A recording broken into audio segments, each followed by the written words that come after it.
Hello आपका बच्चा मिला. ആശങ്ക 36 മണിക്കൂറിലേക്ക് കടക്കുമ്പോഴാണ് ആശ്വാസ വാർത്തയെത്തുന്നത്. അങ്കലാപ്പിൽ നീറിക്കഴിഞ്ഞ മാതാപിതാക്കളുടെ അടുത്തേക്കാണ് മാതൃഭൂമി ന്യൂസ് സംഘം ആദ്യം എത്തിയത്. ഇരുട്ടു പടർന്ന വീടിനുള്ളിലേക്ക് വെളിച്ചത്തിന്റെ വാർത്ത എത്തിച്ചു. നമ്മൾ അവരെ ഔദ്യോഗികമായിട്ട് ഇപ്പോൾ അറിയിക്കുകയാണ്. ദൃശ്യങ്ങൾ സഹിതം നമുക്ക് അവരെ അറിയിക്കുന്നു. അത് കണ്ട ഒരു സന്തോഷത്തിലാണ്. 2 ദിവസമായി വലിയ തോതിലുള്ള ഒരു ആശങ്കയായിരുന്നു അവരുടെ മുഖത്തുണ്ടായിരുന്നതെങ്കിൽ ഇപ്പോൾ അവര് വിഷമം കൊണ്ട് കരയുകയാണ്. പക്ഷെ എങ്കിലും നമുക്ക് ഏത് രീതിയിൽ അവരെ ആശ്വസിപ്പിക്കണമെന്ന് അറിയില്ല. പക്ഷേ ആപ്കാ ബച്ചാ മില ഫ്രം വിശാഖപട്ടണം.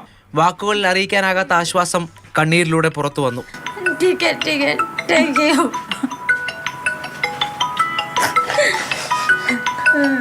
പിന്നീട് മാതാപിതാക്കൾക്ക് കുട്ടിയുമായി സംസാരിക്കാൻ അവസരമൊരുക്കാനുള്ള തീവ്ര ശ്രമം. പോലീസ് ഉദ്യോഗസ്ഥരോ വിശാഖപട്ടണത്തിലെ ഈ നല്ലവരായ മലയാളി സമൂഹം ഇത് കാണുന്നുണ്ടെങ്കിൽ സ്റ്റെഫിന്റെ നമ്പറിൽ തന്റെ വേഗത്തിൽ നിന്ന് വിളിച്ചാൽ വളരെ നന്നാവുമെന്ന് പ്രതീക്ഷിക്കുകയാണ്. ഒടുവിൽ മലയാളി സമാജത്തിന്റെ സഹായത്തോടെ ഫോണിൽ മകളുടെ ശബ്ദം.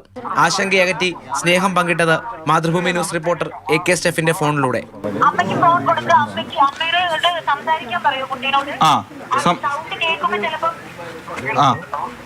हेलो हेलो कितना ताजमेन कितना कर रहा है बाबा खाइছো নি তোমার কিতা লাগি গেলা না কইয়া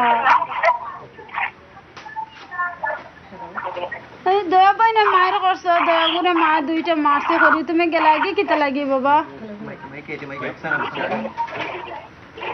হ্যালো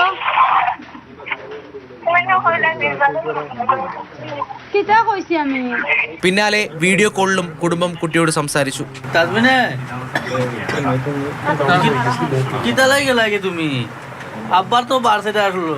സന്തോഷവും നന്ദിയും പങ്കുവയ്ക്കാൻ അവർക്ക് ഭാഷകളുടെ പരിമിതി തടസ്സമായിരുന്നില്ല. അമ്മയടിച്ചതിലെ പരിഭവമാണ് വീട് വിട്ടുപോകാൻ കാരണമെന്ന് അച്ഛന്റെ സ്ഥിരീകരണവും പിന്നീട് വന്നു.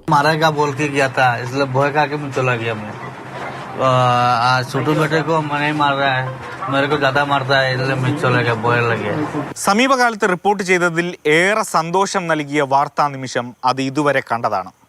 ഇനി നമ്മുടെ കാത്തിരിപ്പ് പെൺകുട്ടിയും മാതാപിതാക്കളും സഹോദരങ്ങളും കാണുന്ന ആ നിമിഷത്തിനു വേണ്ടിയാണ്. അരുൺ മുരളീധരനൊപ്പം AK സ്റ്റെഫിൻ, മാതൃഭൂമി ന്യൂസ്, തിരുവനന്തപുരം.